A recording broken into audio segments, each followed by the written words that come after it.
Watu wajai kama ni kufunga umunwa tujagura na Sultan. Nkurikire. Koze ko muri tujagwagara muri iki gihugu imbizi biti.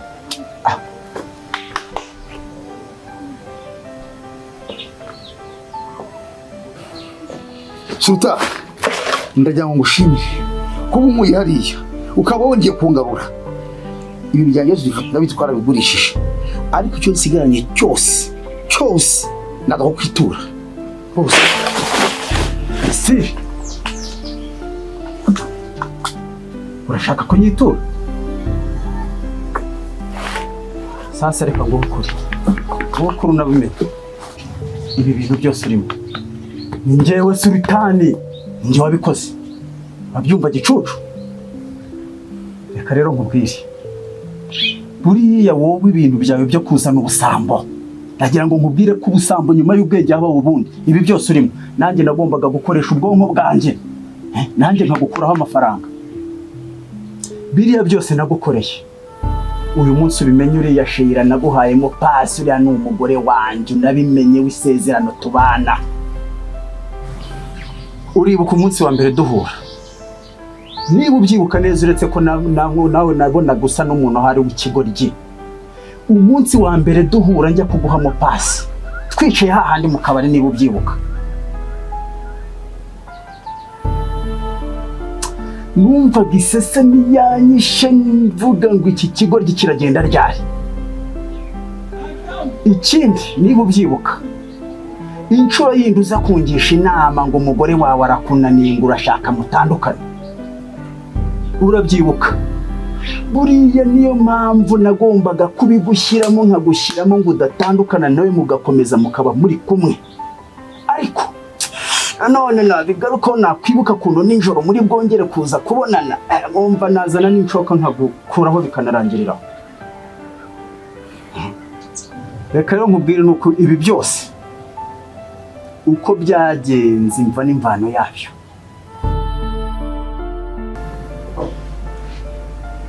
Maske.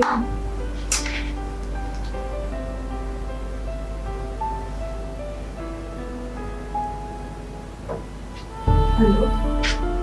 Mvashe injira dirdan.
Nikuri polisi. Manabare umugabo wanjye agiye kunyica. Manabare.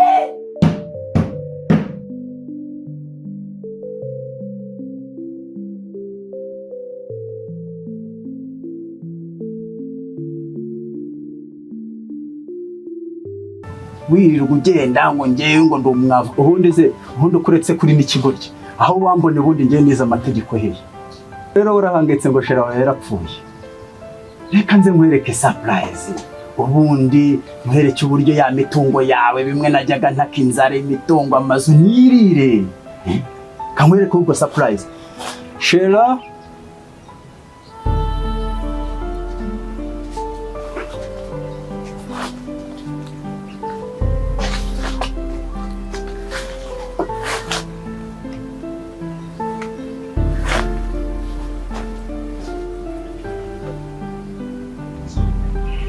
musore wanje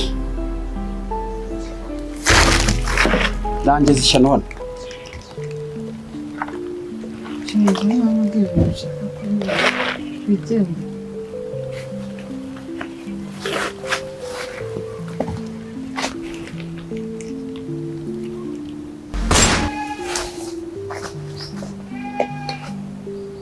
Romeo, cyo nakubwira cyo nari nkeneye n'amafaranga twarakugambaniye nje n'uriya mugabo ufite amafaranga agenda yafite uriya mugabo yakiri inama cyo kujya bantwarira imitungo n'uriya mugore we ngo ni Sheila ariko icyo atamenye yajyanye imitungo yanjye y'amazu n'ibiti byose kubera yambwiye ko ngo agiye kubigurisha bakajya kunkuzamo hariya ariko ntabwo yigeze amenya ko kuri konti ifite amafaranga ushobora kuyama cyangwa nkora icyo yambwiye ahubwo se ukeneye angahe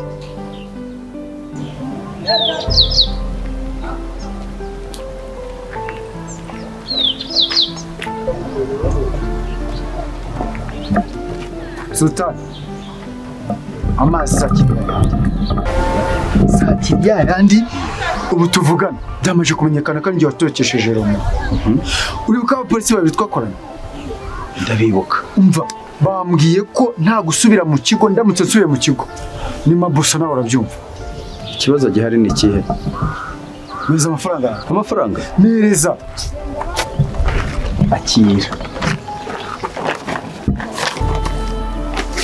nizere ko yuzuye wabaze umva nta umunyacyubahiro nkawe umva nta mwanya mfite wabaze nta mwanya mfite wo kuyabara ndamutse saza tuzuye uko byari gucengekera kuza wabaze umva nta wabeshya umunyacyubahiro turabazi murakaze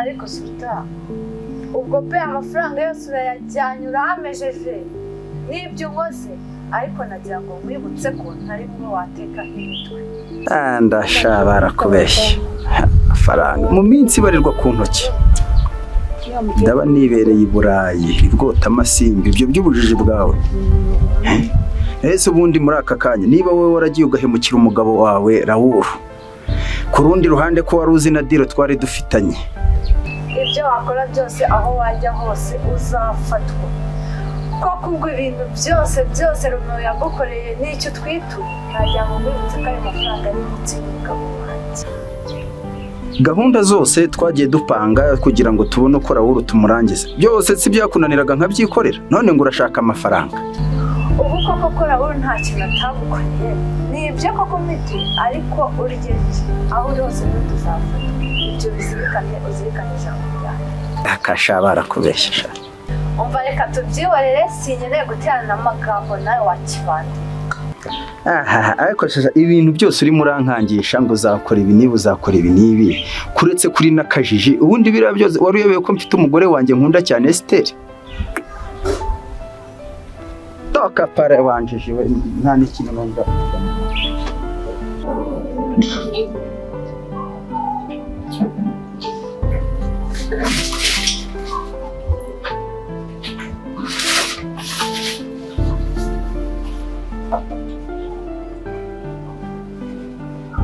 Mbongo turisi urabyina gusuta ngomba kumufata ntabwo nabyemera ko nshobora kujya muri magusa ariko ibyo byano hanze nzamukuraho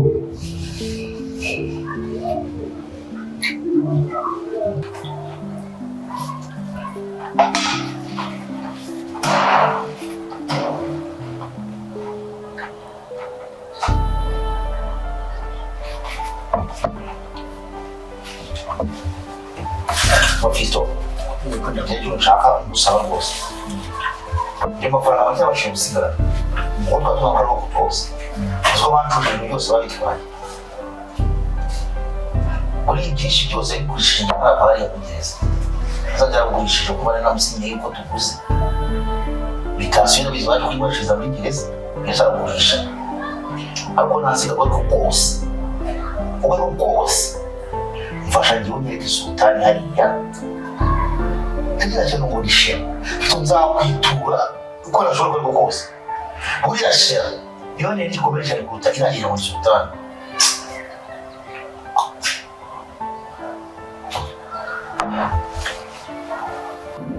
Ubusa Fisto n'ubundi mwanibaza. Uburyo Sultan yahuje umugambi ndagira cyane ngo Sheila. Ku buryo Sultan aduhuza barabipanze, ku buryo Sheila amuronga kugira ngo tuhatandukane muri ibintu. Ubonye ibyo Sultan yaje gupanga ari muri gereza, ivi byawe n'abandi bantu. Ariko kuki uzi ikintu utazi neza? Uruzi neza yuko ibintu byose biri ari umugore wawe wa mbere Esther.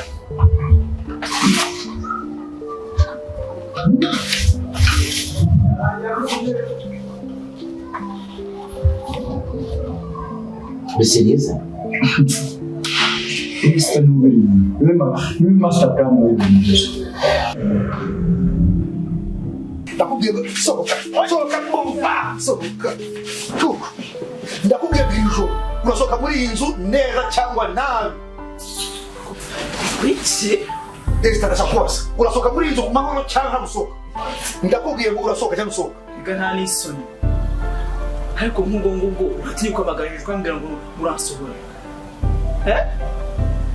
murasohora nta n'isoni ndakutera ko tumwambaye n'ibyo bintu ushaka umva bata wumve uri muri urambwira ngo usohoke muri ino nzu ariko se ubundi uratekereza uribuka ko ninjira muri iyi nzu amafaranga nazanye uribuka cyane ntabwo wibuka ndambiwe indaya sohoka muri iyi nzu ku mahoro bitari byo ngibyo urambona uribuka ko ibintu byose ufite kuri ino si harimo amafaranga yanjye reka nta n'isoni ngo ndasohoka none twumvika sibyo ushaka gusohoka cyangwa wikinira ndabaza wowe umunwa ntakumena amacucu amafaranga wazanye warakoraga yari ugutunze warahaga muri iyi nzu wari umaze iki sibyo ubugoryi bwawe sohoka nta kintu amafaranga yawe uzayambaza nyuma sohoka muri gira vuba wowe se ntiwaryaga wese nta n'isoni wowe ntiwaryaga umva ndakubwiye ngo twumvikane ndasohoka ahangaha ari uko nanjye mpa amafaranga yanjye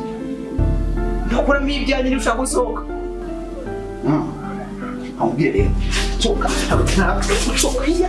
njye sohoka cyose None se Esther yahuye ate na Sheila bikazamo Sultan nabyo ni umugabo ariko unyumva neza gusa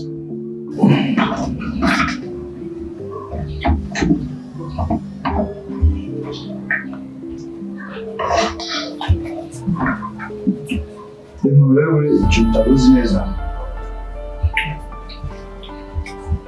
Esther Sultan nibo bazanye Sheila kugira ngo biriya bintu byose bari kurya turagira ngo Sheila ikintu kimwe yari azi nta kintu n'iki yari azi kandi ushobora kwibaza ntibaza ari yewe ngo kugeza ubu ntumbaze ngo ari yewe rwose master prime minister uriya mugore wawe namwe nirajyajya muri Sultan iri kuryajyajya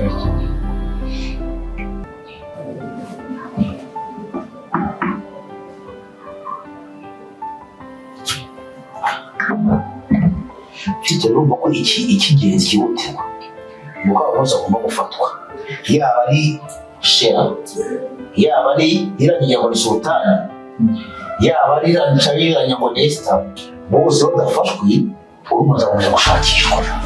Ariko mufashwe bose byari ikintu cyamfasha kuko uba n'umugambi upanga urimo bose kuko ari batatu. Ariko ngo babuzemo n'umuntu uyu byaba ari ikibazo. Ibyo bintu rero ibyo njya kumfashamo kuko nanjye ko mu bibazo pe. Kandi sinzi nzanabizamo ariko abantu bose uko ari batatu badafashwe ntuzakomeza gushakishwa.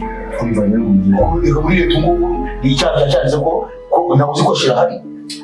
Ababaza ko umuntu ngo namwitanye kuvuga ibintu byinshi tuza tena kubwira ngo ibintu bindekere ndaje kujya muri babuze icyo kibazo nagikemura. Ikindi kintu nanibaye kukubwira urazi neza yuko Sultan yandimaganije yandimaganije kandi amafaranga by'ibipapuro biraho bifite